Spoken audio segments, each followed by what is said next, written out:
Eu estou aqui só para ser verdadeiramente útil. Eu estou aqui para representar aquele que me enviou.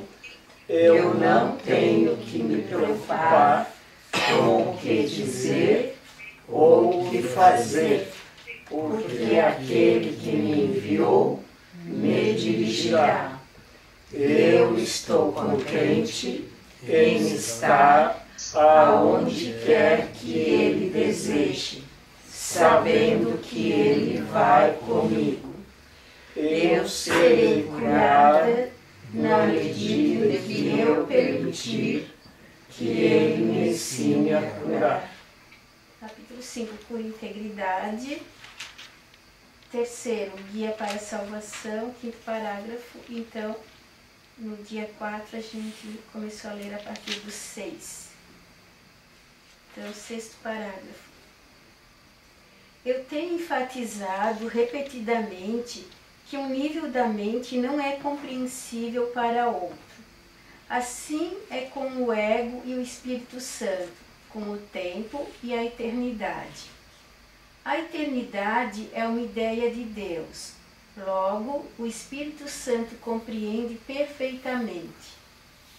O tempo é uma crença do ego, então a mente inferior, que é o domínio do ego, aceita sem questionamento. O único aspecto do tempo que é eterno é o agora. Uma coisa para nós fortalecermos bem realmente é a ideia do agora, só existe agora. E um aspecto interessante aqui é que a gente ouve falar no tal do caminho do meio, e também de que o discípulo caminha sobre o fio da navalha. E o que é esse caminho do meio? O que é o discípulo caminha sobre o fio da navalha? Então é assim, a nossa mente, que é o ego, como ela é fruto de uma separação, ela reproduz separando tudo. Então, ela inventou o tempo. O tempo serve para nós medirmos o espaço. E o espaço serve como medida de tempo. São duas medidas que uma serve para dar sustentação à outra. Então se diz assim, para ir daqui a São Paulo é 1 hora de avião. 1 hora é o tempo. Daqui a São Paulo, o espaço, a distância é medida no espaço. E o Einstein simplificou quando ele falou na relatividade do tempo, porque ele disse que o tempo e o espaço são relativos, depende do veículo. Então vejam, dependendo do veículo que utilizamos, daqui a São Paulo pode ser uma viagem de 30 dias, se o veículo for o sapato. Você caminhando dentro do teu sapato, pode levar 30 dias para chegar a São Paulo. 30 dias, medido no tempo, é um espaço longo, é um longo espaço do tempo. Vejam como elas estão ligadas, um longo espaço de tempo, ou no tempo. Então, tempo e espaço, uma medida dá sustentação, a outra são relativas. Então, vejamos assim. A criança não tem medida de tempo e nem de espaço. Ela não sabe isso. Então isso é uma invenção que nós ensinamos, aprendemos e ensinamos.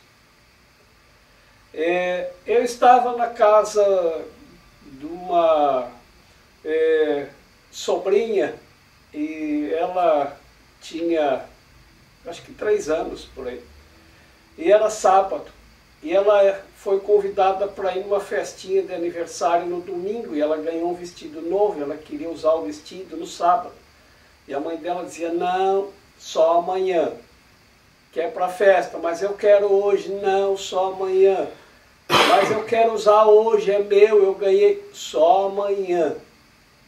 Porque vai sujar, porque vai estragar, tem que guardar para ir na festinha amanhã. Mas quando que é amanhã? Ela perguntou.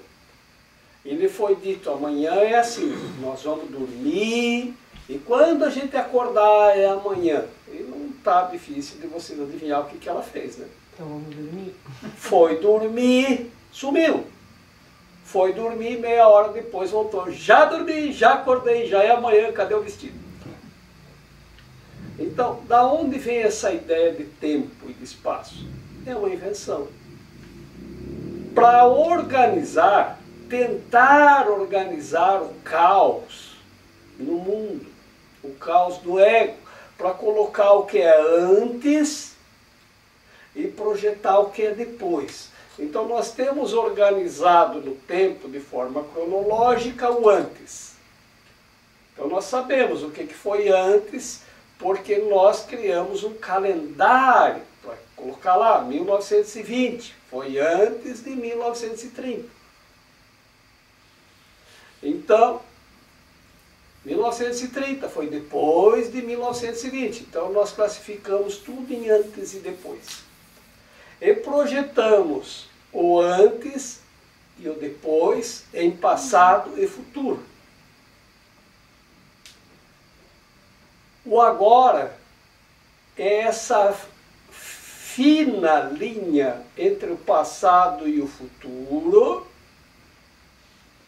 por onde o discípulo caminha. A divisão na nossa mente entre passado e futuro, entre antes e depois, é uma linha tão fina quanto o fio da navalha. É o caminho do meio. É aqui que nós temos que aprender a caminhar.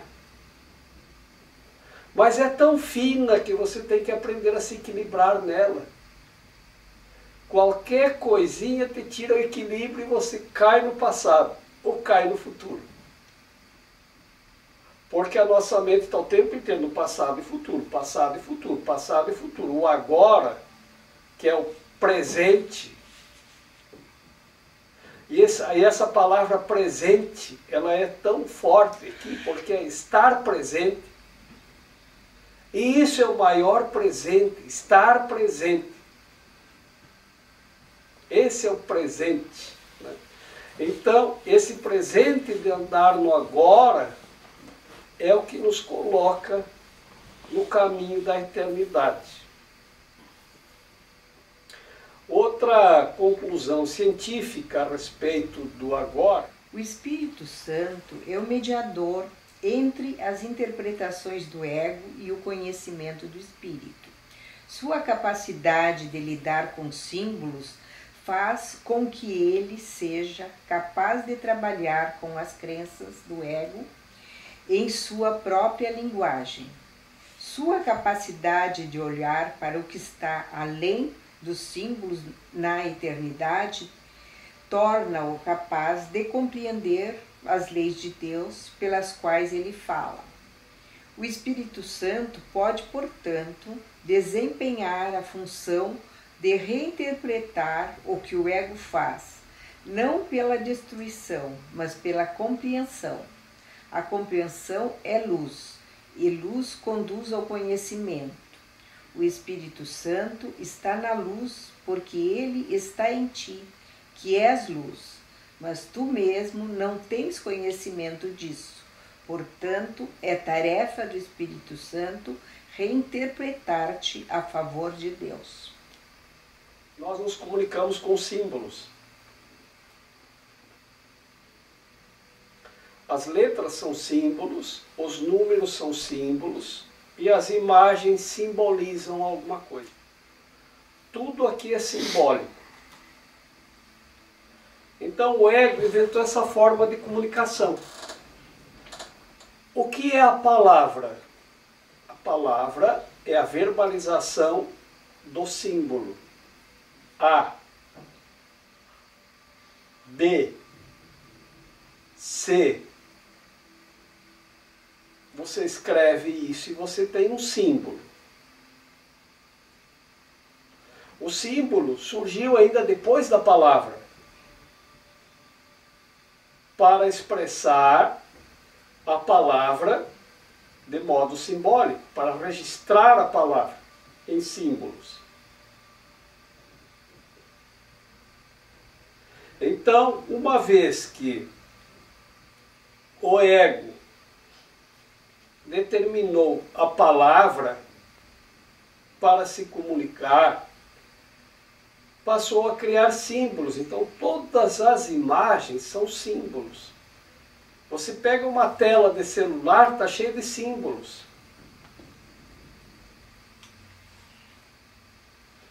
No Egito antigo, como dizemos, nas paredes dos templos, está tudo esculpido com imagens que, como num desenho animado, como numa história em quadrinhos, cada imagem dá sequência de maneira simbólica para que você tenha uma compreensão. Então você pega uma coisa daqui, é a primeira imagem, faz assim e faz assim. Então você tem a compreensão de que se movimenta alguma coisa. Ou como tem muito lá, então faz assim, assim e assim. Então, simboliza que você está pegando a energia, trazendo e estendendo. Então, são 3 imagens que simbolizam que a energia vem do céu, você traz e estende para outra pessoa. Assim é que nós interpretamos os símbolos que estão nas paredes do Templo do Egito, que depois foram simbolizadas em palavras. Então todas as imagens, elas simbolizam alguma coisa.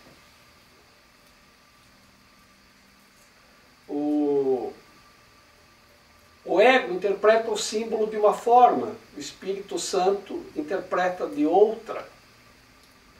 Porque o Espírito Santo é capaz de compreender os símbolos, ele vai interpretá-los a teu favor. Tem uma imagem bem conhecida da Índia, que é o Ganesh, que é assim chamado popularmente que eu digo é pelo povo, de um deus elefante, o deus Ganesh. Nós recebemos essa imagem aqui mais comumente só a cabeça do elefante. Mas originalmente é um homem com cabeça de elefante. O homem com cabeça de elefante, para nós, ele é um pouco, às vezes, impactante. Um homem com cabeça de elefante tem isso na Índia. Então parece coisas muito estranhas para aquilo que nós conhecemos. Lá no Butão tem uma vaca com cabeça de cabra. E é natural de lá. Para nós parece que teve uma mistura genética lá de alguma coisa e deu naquilo, né? Então isso parece que foi o resultado de alguma coisa meio estranha. Mas o homem com cabeça de elefante, segundo as compreensões da mente inferior, que está no ego, dizem assim, que é o removedor de obstáculos. Então o elefante com a sua tromba vai fazendo assim, vai removendo tudo que está na frente, todos os obstáculos. Se tu comprar uma imagem dessa e botar na tua casa, teus problemas acabaram. Ele vai fazer tudo por você. Você pode deitar na rede se tiver um obstáculo, né? No teu trabalho, se tiver um obstáculo, tu leva ele na tua frente, vai levando ele assim, que ele vai removendo tudo. Essa é a ideia da mente que interpreta pelo ego. O Espírito Santo, ele reinterpreta tudo a teu favor. Então, primeiro que não é Deus, mas um símbolo que quer que você aprenda ou lembre de alguma coisa. Aí você tem que olhar para o símbolo e interpretá-lo. Conforme você está usando o espírito ou o ego, tu vai ter um resultado. Se você olhar com a interpretação do espírito, ele vai dizer assim: o que o elefante tem, que é na cabeça, e que é a parte mais conhecida do elefante? O ego vai dizer a tromba, porque ele só vê o físico. Mas a parte mais conhecida, que não é física do elefante, e se diz que está na cabeça, é a memória. Então, o homem com cabeça de elefante, qual é a mensagem? A mensagem representa um homem sábio. Porque sábio é aquele homem que nunca esquece. Porque o elefante nunca esquece. Nunca esquece a sua origem divina. Então, são duas maneiras de interpretar. E assim, nós temos duas maneiras de interpretar tudo que podemos perceber. E tudo são símbolos. Então, o homem com cabeça de elefante, que é o Ganesh, é um símbolo. Então, você vai na Índia, tem o templo de Ganesh, aí tem uma imagem de Ganesh, né? Aí tu entra lá, as pessoas estão lá cantando mantras, rezando para o elefante. Que estranho isso. Não. Agora, quando eu estou dizendo, mas será mesmo que eu sou filho de Deus? Será mesmo que minha origem é divina? Eu vou lá no templo de Ganesh e reforço na minha mente a lembrança de que sábio é um homem que nunca esquece da sua origem divina. E assim tem muitos templos na Índia. E grande parte dos templos, eles não deixam mais a gente entrar, os ocidentais. Nem chegar perto. Por quê? Porque eles têm uma compreensão dos símbolos que nós não temos, porque são símbolos hinduístas. Nós não temos conhecimento desses símbolos. Então é muito difícil nós entendermos. Lá em Katmandu tem um complexo hinduísta muito antigo. É o Pashupati. Muito antigo. E estávamos lá, caminhando por lá, e tinha um templo que estava com uma grande porta fechada e um guarda na porta. E a gente não podia nem chegar perto. Não era permitido, só até aqui. Daqui para lá não pode. E nós ficamos ali, dando uma olhada assim. E de repente abriu-se a porta para alguém entrar. E a Raquel olhou lá para dentro, tinha uma enorme vaca de ouro. Bem grande dentro do templo. Aí disse, pá, agora a gente entendeu por que não dá para a gente chegar perto. Porque nós vamos achar aquilo um absurdo. Então eles adoram uma vaca de ouro. Isso para nós pode ser uma compreensão do símbolo que nós não alcançamos.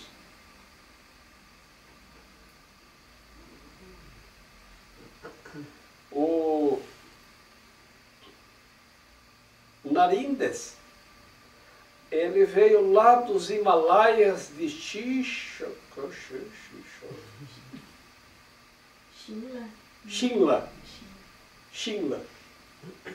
lá dos Himalaias. Aí ele veio para Londres, de Londres ele casou com uma brasileira e veio para o Brasil. E ele tinha uma lojinha em Belo Horizonte. E um dia, Raquel e eu estávamos lá em Belo Horizonte e entramos na lojinha, porque tinha artigos indianos, tinha umas coisas interessantes. E ele usava um turbante, porque ele conserva a religião dele, né? E aí ele veio atender a gente, era no final da tarde, e ele perguntou para mim: você conhece um livro chamado Course in Miracles? Ele falou em inglês o nome. Ele falava português, ele tinha um pouquinho de dificuldade ainda, mas falava bem já o português. Aí eu disse: conheço. Nós estudamos esse livro. E ele disse para mim: eu sabia, você tem cara de Curso em Milagres. Então, como? Não sei. E aí ele me disse que ele dava aulas de yoga e usava o Curso em Milagres para explicar para as pessoas a doutrina, a parte da doutrina. Porque ele disse: se eu usar os símbolos hinduístas, é muito difícil para as pessoas entenderem, é difícil entender a questão de por que a vaca, por que o homem com cabeça de elefante, porque são imagens hinduístas, elas simbolizam alguma coisa. O ego vai se assustar, o espírito vai interpretar a teu favor. E justamente porque o ego não compreende o significado desses símbolos que são criados pelo ego, né? Deus não cria símbolos, mas são criados pelo ego, mas o Espírito Santo interpreta os símbolos a nosso favor.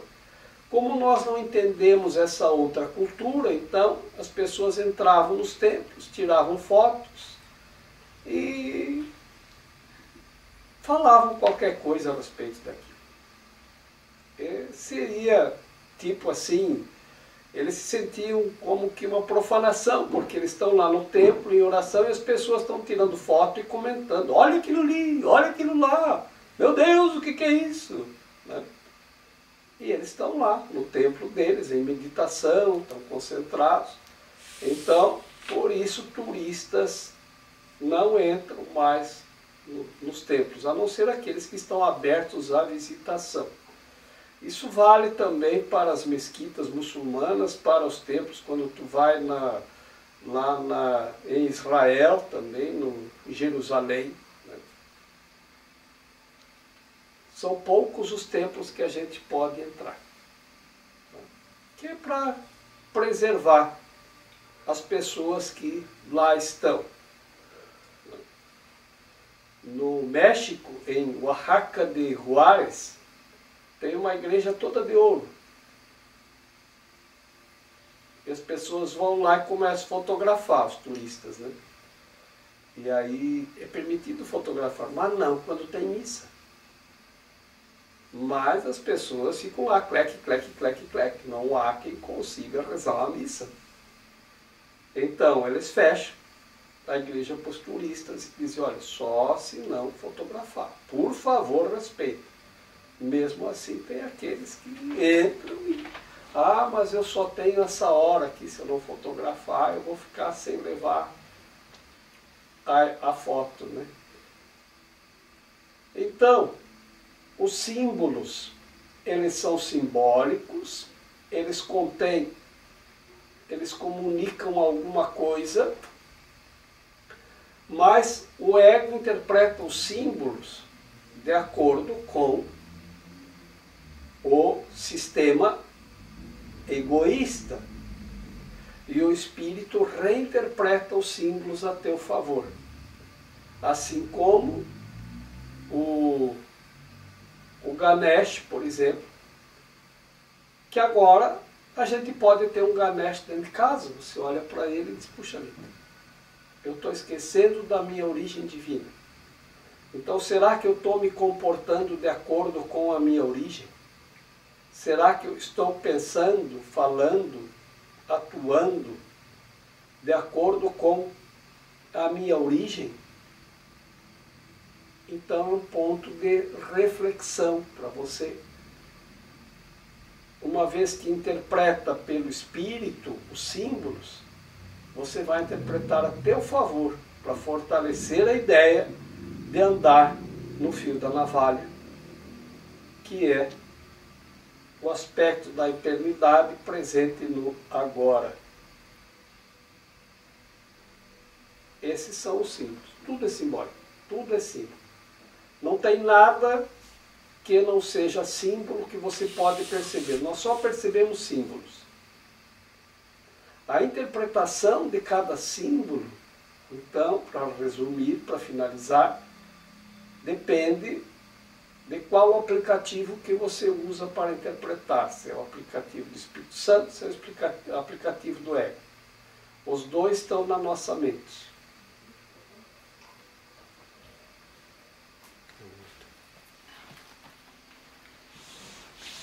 Não podes compreender a ti mesmo sozinho.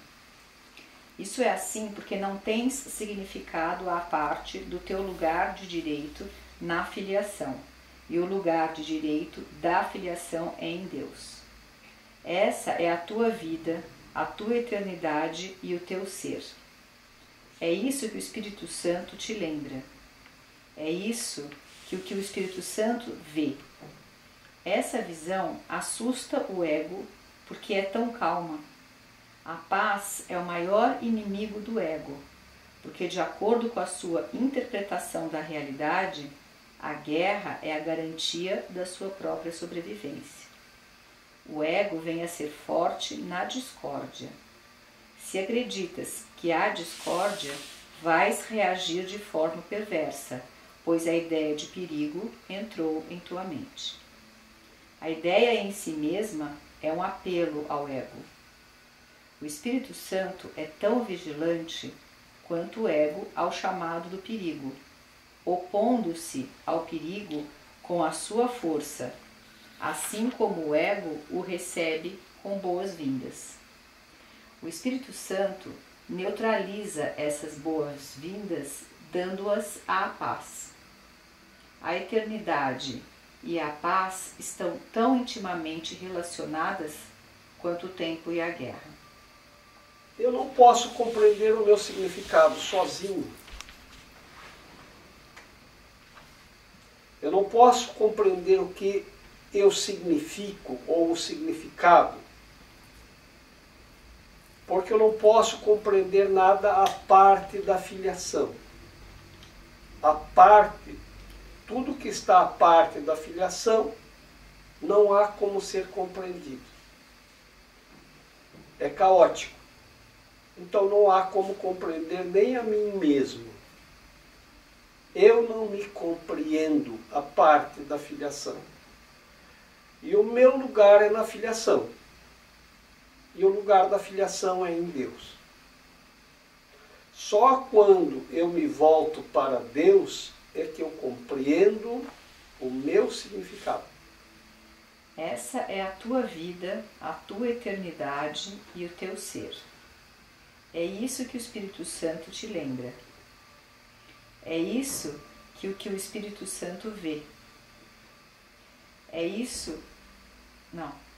Essa visão assusta o ego porque é tão calma.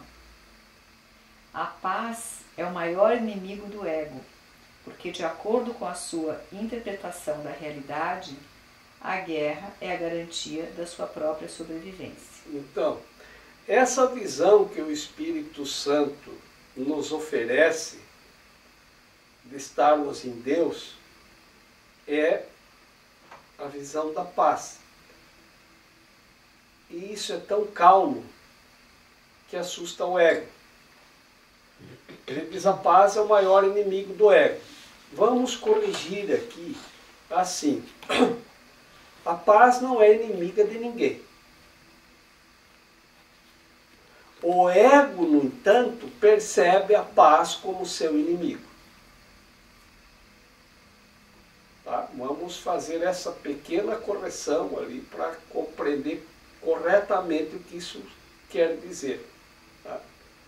Por quê? Porque o ego, ele é forte no conflito. Então, onde há paz, a ausência do ego.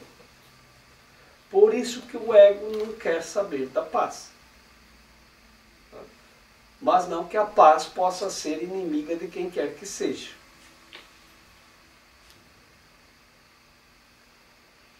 O ego vem a ser forte na discórdia. Se acreditas que há discórdia, vais reagir de forma perversa, pois a ideia de perigo entrou em tua mente. A ideia em si é um apelo ao ego. O Espírito Santo é tão vigilante quanto o ego ao chamado do perigo, opondo-se ao perigo com a sua força, assim como o ego o recebe com boas-vindas. Veja, mais uma correção aqui. O Espírito Santo não se opõe a nada. Tá?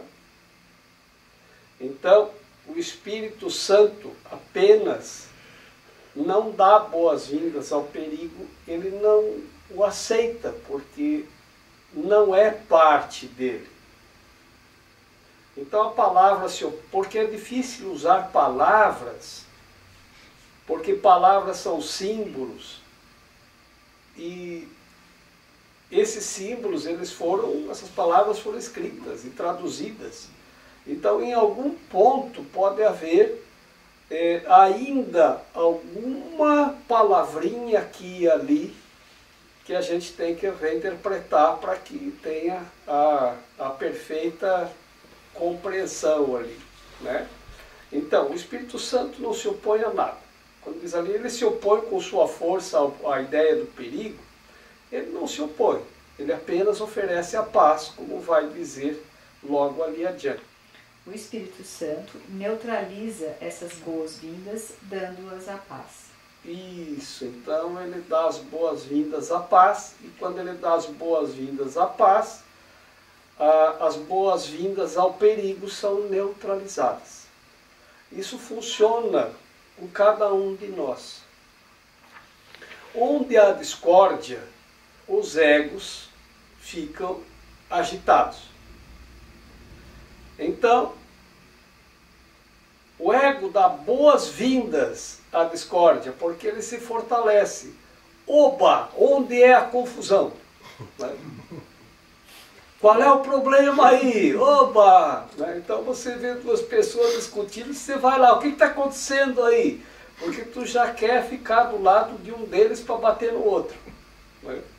Tu quer tomar partido para bater no outro. Então a discórdia é onde eu me fortaleço, porque eu vou lá e discuto e arrumo, e é ali que eu sou forte.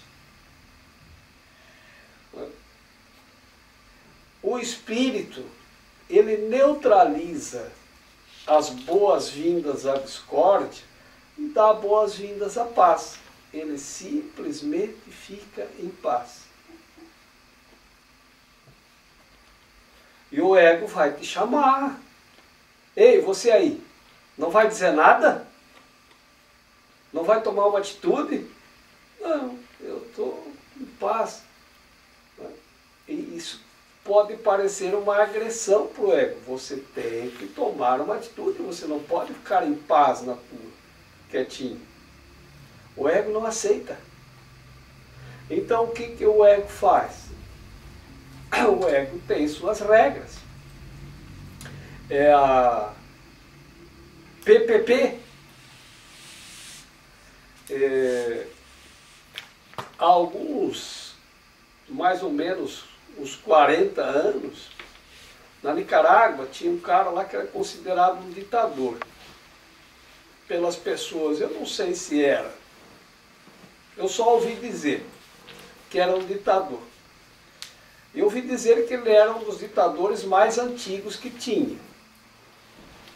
E perguntaram a ele como que ele conseguia manter o poder durante tanto tempo. E ele disse, o sistema PPP. PPP como que é?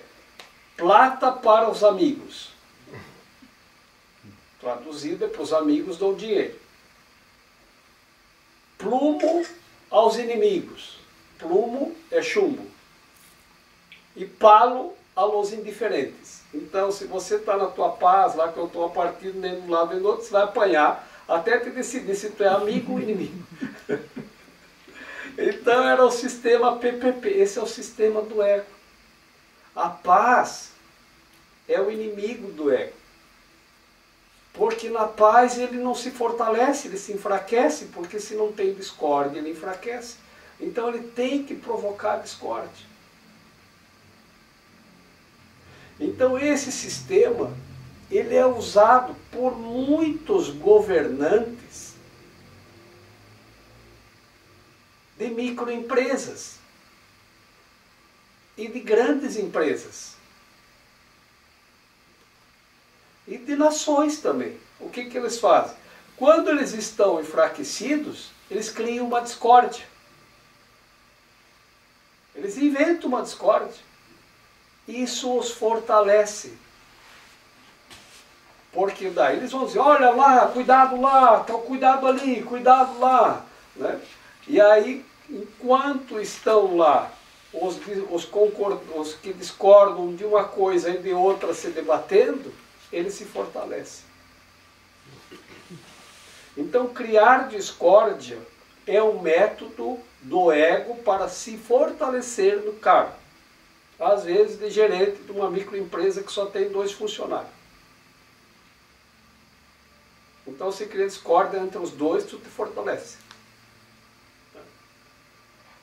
A paz não interessa ao ego.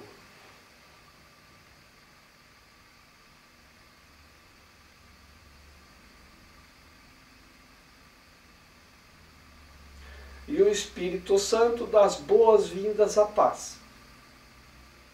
Eu estou em paz. Não vou me envolver em conflitos e em situações de discórdia. Dona Roberta. 9º parágrafo. O significado da percepção é derivado dos relacionamentos. Aqueles que aceitas são os fundamentos das tuas crenças. A separação é apenas outro termo para a mente dividida. O ego é o símbolo da separação, assim como o Espírito Santo é o símbolo da paz. O que percebes nos outros está fortalecendo em ti mesmo. Podes permitir que a tua mente perceba de modo equivocado, mas o Espírito Santo permite que a tua mente reinterprete as tuas próprias percepções equivocadas. Então, uma coisa muito interessante aqui, e por isso eu resolvi trazer novamente esses parágrafos para o agora, é esse aprendizado.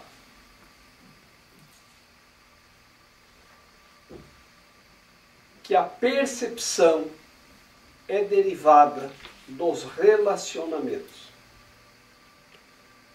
Como você não pode dar significado a si mesmo, você vai perceber em seus relacionamentos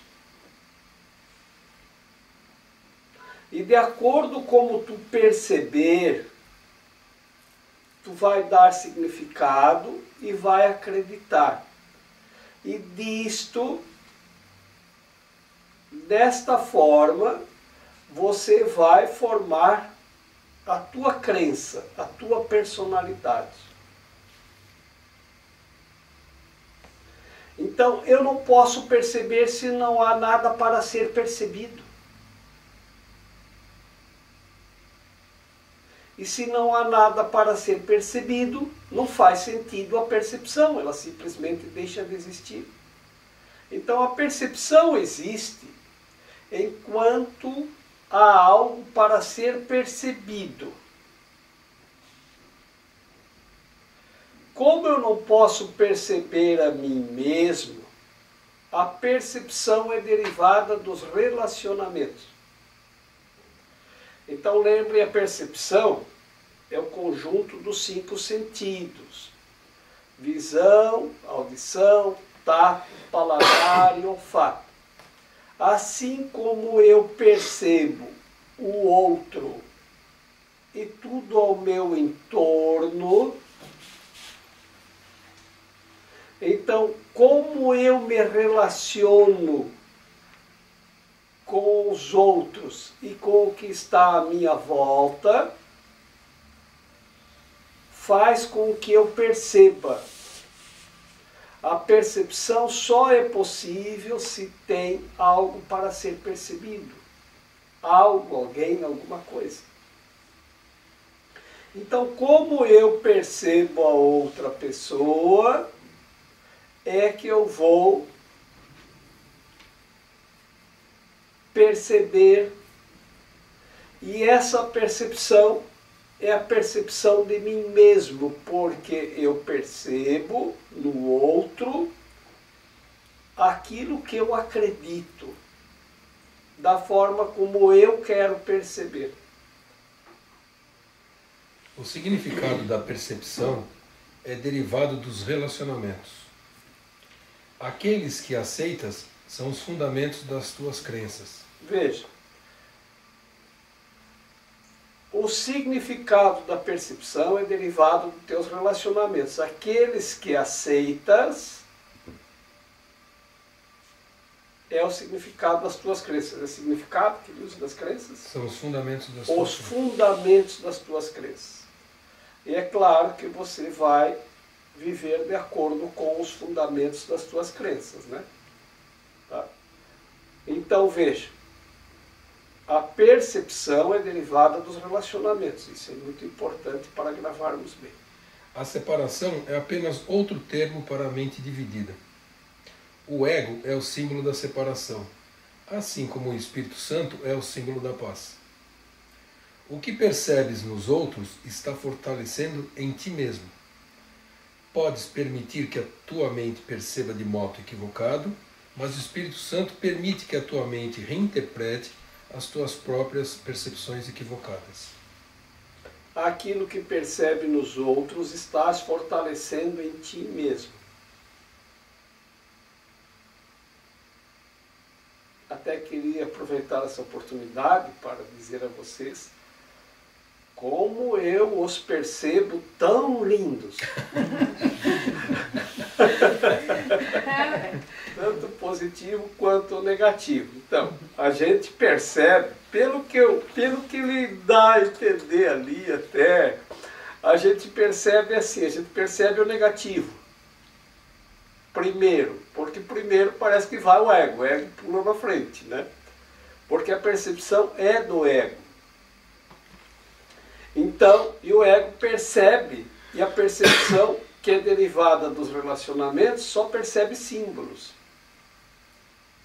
Então, é do ego. Então, a percepção vai perceber o quê? Nossa, que chato. Nossa, que inconveniente. Né? Percebe assim. Né? Bom, aí ele diz, mas o Espírito Santo, ele permite que a tua mente reinterprete a percepção. Então, a mente vai dizer, o que eu tenho que aprender com isto? Ou por que eu estou percebendo o outro como chato ou inconveniente? É porque eu tenho inconveniência e chatice em mim. Porque ele diz aquilo que tu percebe nos outros fortalece em você. Tá? Então, se uma pessoa nunca ouviu falar em asno, não conhece e não sabe o que é um asno, e você o chama de asno, aquilo para ele não significa nada.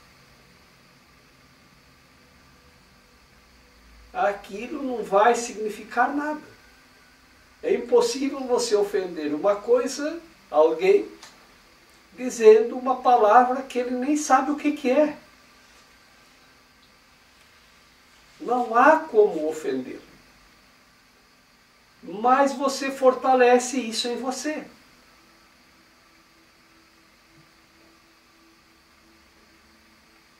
Então é em você que fica essa ideia.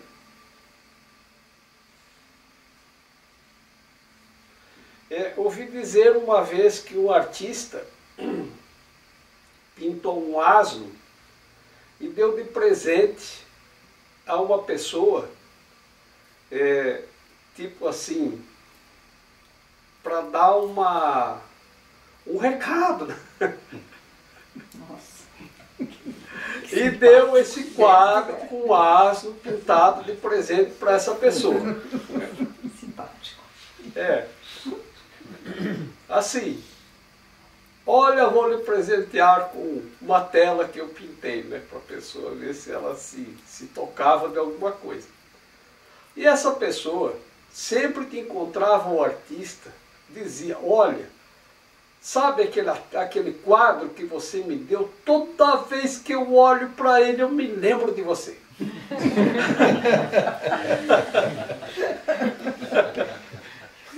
Se ferrou.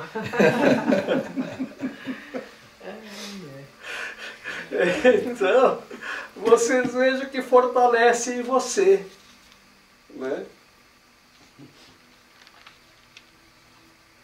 Outro aspecto de como fica em nós e fortalece em nós é assim. Os nossos sentidos, eles percebem. A visão percebe a imagem, a audição, o som, o nariz, o olfato, né? Com o toque nós percebemos o tato, o contato, né? E com o paladar, o gosto. E o que se diz? É que quando uma pessoa diz um palavrão, o paladar de quem proferiu o palavrão guarda o gosto e o olfato, o cheiro, e a visão, a imagem, e a audição, o som, né? E a pele, o tato do palavrão que a pessoa diz. E de sua relação com a eternidade é a luz. A luz, ela é inalterável. Ela viaja a 300 mil quilômetros por segundo. E, só para relembrarmos, se a gente está em uma estrada, andando a 100 quilômetros por hora, e um veículo nos ultrapassa, viajando a 120 por hora, nós percebemos ele passar a 20 quilômetros por hora. Se nós estamos em direção contrária um do outro, então, se nós estamos a 100 km por hora e o outro a 100 km por hora, nós percebemos essa passagem a 200 km por hora. Isso é interessante quando você anda naqueles trens de grande velocidade, né? E eles andam a 200, quase 300 km por hora, e quando um passa pelo outro, você só vê, ó, só vê aquilo passando, nem vê, né? Praticamente é um flash, um trem passando pelo outro, né? Então, a luz, então o tempo altera, de acordo com a velocidade. E tem experimentos também com relógio, que se você viajar a 300 km por hora, o teu relógio diminui a velocidade de quem está parado. Ele vai dar uma diferença no final da viagem. Então o tempo é relativo, assim como o espaço é. E está sujeito a alterações, a mutações. A luz viajando a 300 mil quilômetros por segundo, se a gente eventualmente viajar a 300 mil quilômetros por hora na mesma direção da luz, nós vamos perceber a luz passando por nós a 300 mil quilômetros por segundo. Se nós viajarmos a 1000 quilômetros por segundo, a luz ainda vai passar por nós a 300 mil quilômetros por segundo. Se nós viajarmos no sentido contrário à luz, não importa a que velocidade, vamos supor que a 200 mil quilômetros por segundo, vamos imaginar que nós vamos construir uma máquina que vai viajar a 200 mil quilômetros por segundo, na direção contrária da luz.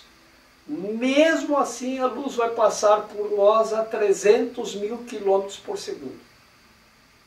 Ela não muda, ela é inalterável. Agora, se nós viajarmos a favor da luz ou contra a luz, na velocidade da luz, que é 300 mil quilômetros por segundo, o tempo para. E você vive a eternidade. Isso é a eternidade. O tempo para totalmente. E como que é viajar a 300 mil quilômetros por segundo? Na ciência, é um deslocamento físico.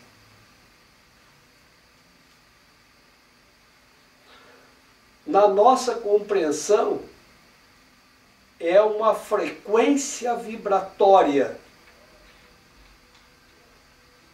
de intensidade de luz na mente.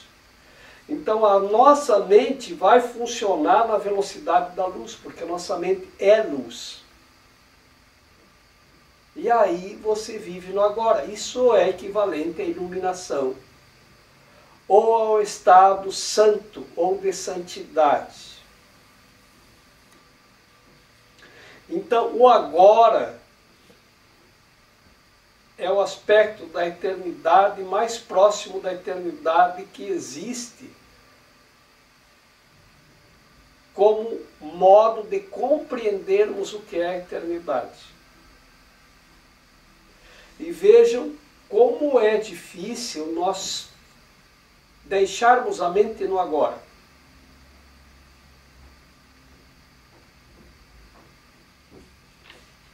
Isso é andar no fio da navalha, ou no caminho do meio. Estar totalmente agora. Vocês ouviram a batida aqui em cima? Ouviram? Sim. Pois é, isso foi antes. A mente se prende, ela cai do agora. O fio é muito fino. Então, qualquer coisinha prende a mente. E nós ficamos no antes. Ou projetamos, depois eu vou lá falar com o vizinho de cima. Já vai para o depois. Mas o barulho já cessou, não tem mais nada a fazer. Fique no agora.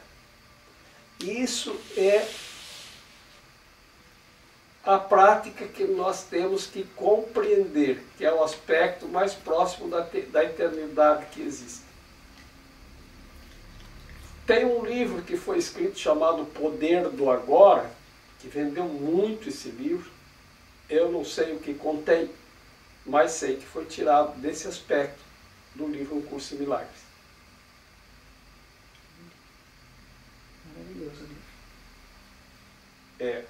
Não o li, mas acredito que seja discorrer a respeito desse aspecto. O poder do agora. O agora é estar presente agora. Quem está presente agora compreende.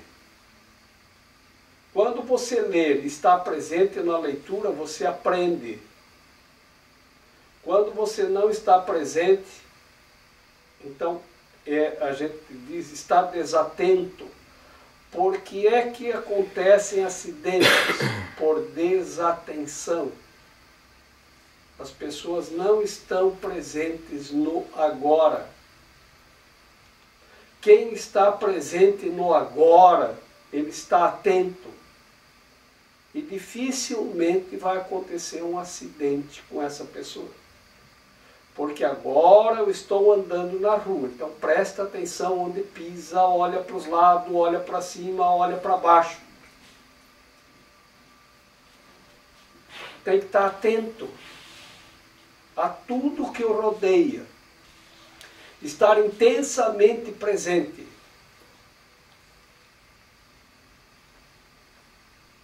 Por isso que nós devemos compreender que nós devemos ter um padrão. Que quando a gente aprende que não deve dizer, que tem que cuidar com as palavras, com os pensamentos, é porque isso realmente é do ego. E da maneira como nós percebemos, nós fortalecemos em nós.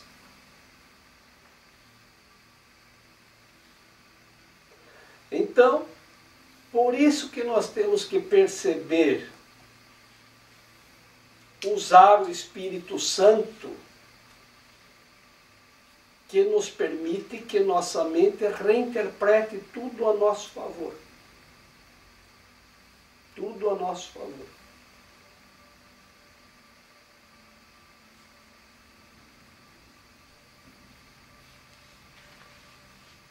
E quando alguém disser um palavrão e você ouvir, tu não aceita. Ou tu responde como Jesus: tu é que o dizes, sem nem quem é, nem o que é, né? Ou como o Catarina que diz: se tu diz,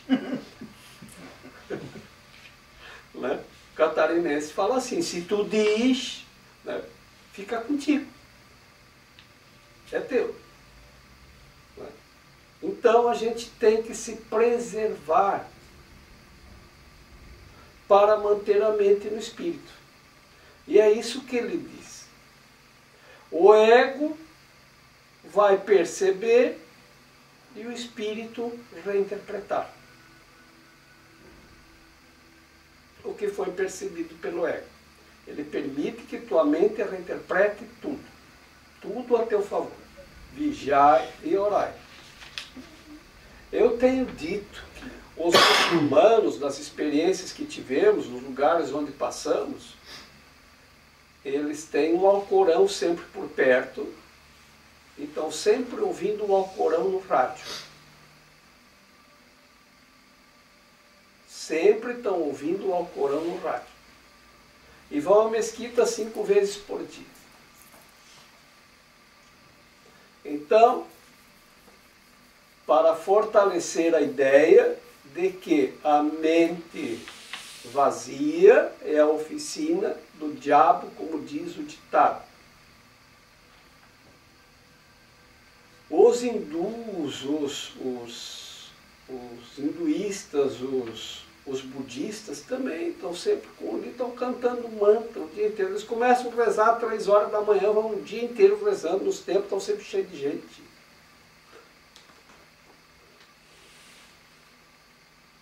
os budistas estão com o livro deles lendo, o tempo inteiro lendo aquele livro.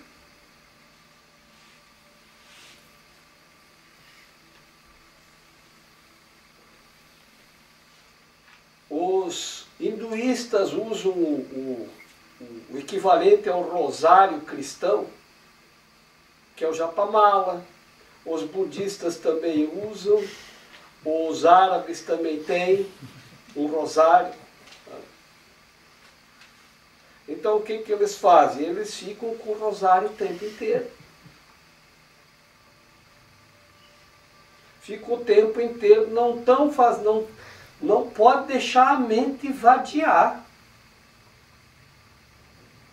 Tem que estar o tempo inteiro ali rezando. Ou lendo o livro sagrado, fica vigiando. Porque se você der uma abertura, você vai perceber alguma coisa que vai te tirar do presente. E vai te prender no passado, ou vai te levar para o futuro.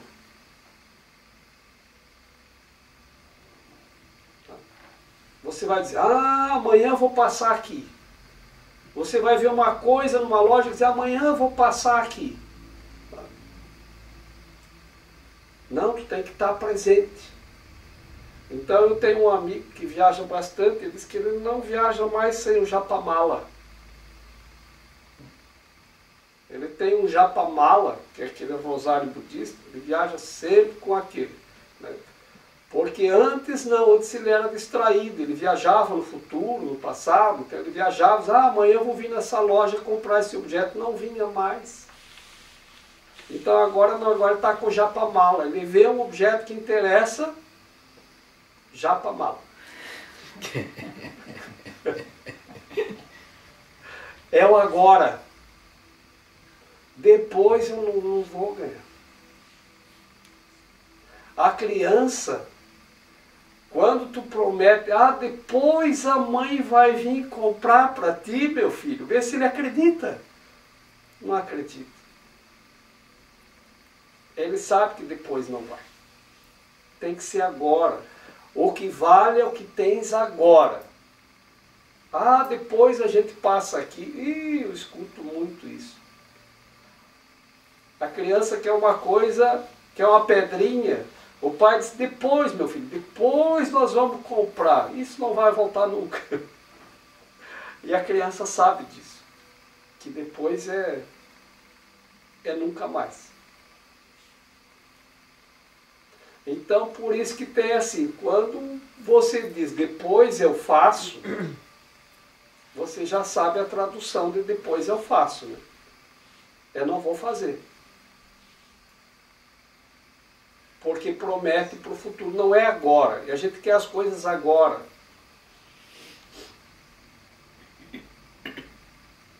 Uma vez uma moça, e não foi a única, né? Mas lembro dessa situação, que a moça veio aqui, eu queria saber se no futuro vai aparecer um namorado. Tá, mas você quer no futuro, você não quer agora? Não, eu quero agora. Mas então por que você não pergunta se vai aparecer agora? Ou por que agora não está aparecendo? Mas aquilo que a gente não tem, a gente aprendeu a olhar no futuro, para ver o que vai acontecer no futuro. Não tem futuro, isso não existe. O que existe é o agora, então a gente tem que ficar agora. Eu quero agora. É assim que funciona.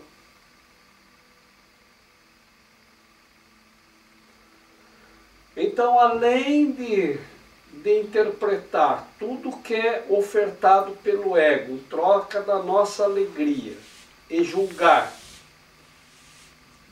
tudo que é oferecido em troca da nossa alegria como pontinhos, tá? Como é que a gente deve julgar?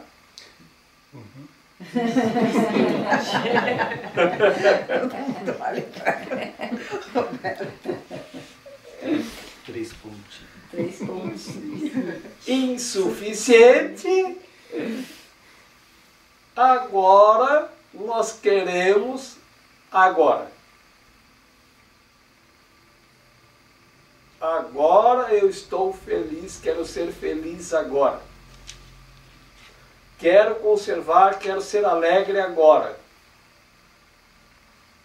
É sempre assim.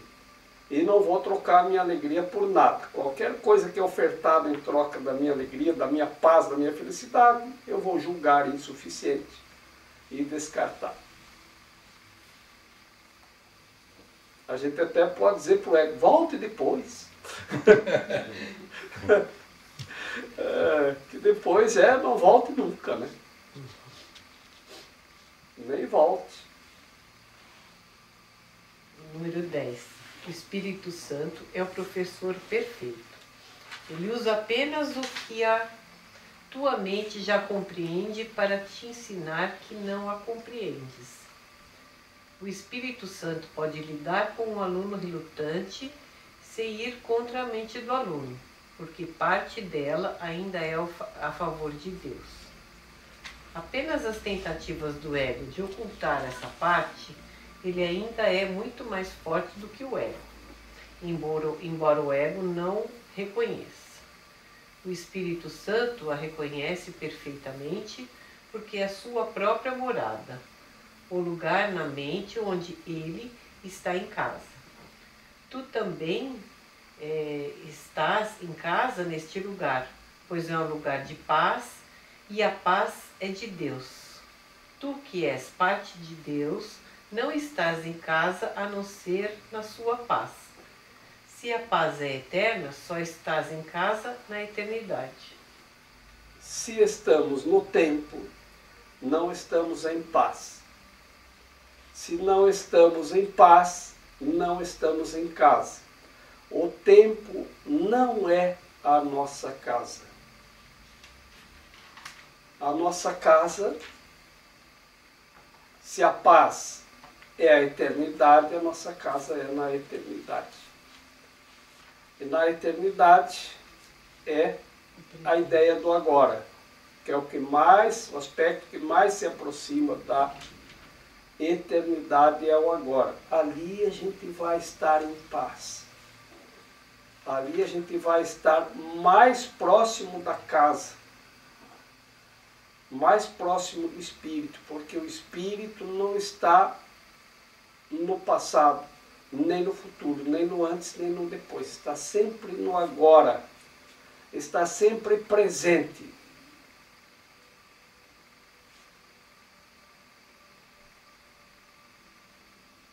Quando você está presente, você consegue interpretar tudo rapidamente. Porque você está no espírito e o espírito interpreta tudo rapidamente e tudo a teu favor. Quando você está no tempo, você vai demorar para compreender as coisas, porque no tempo tudo demora. No tempo tudo leva tempo para acontecer. E é aí que se inventou a ideia da esperança. A esperança é ficar esperando no tempo para ver se no futuro acontece.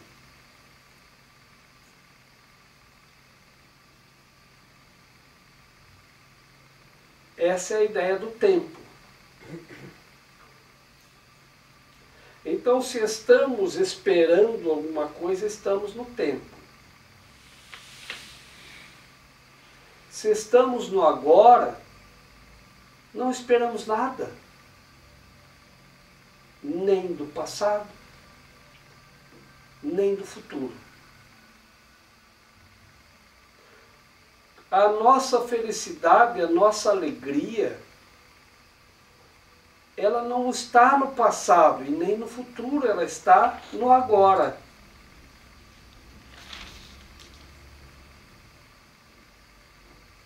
Então, estar no agora é estar no espírito, e o espírito habita a nossa mente, onde está a paz, e a paz está na eternidade, e estamos mais próximos da eternidade.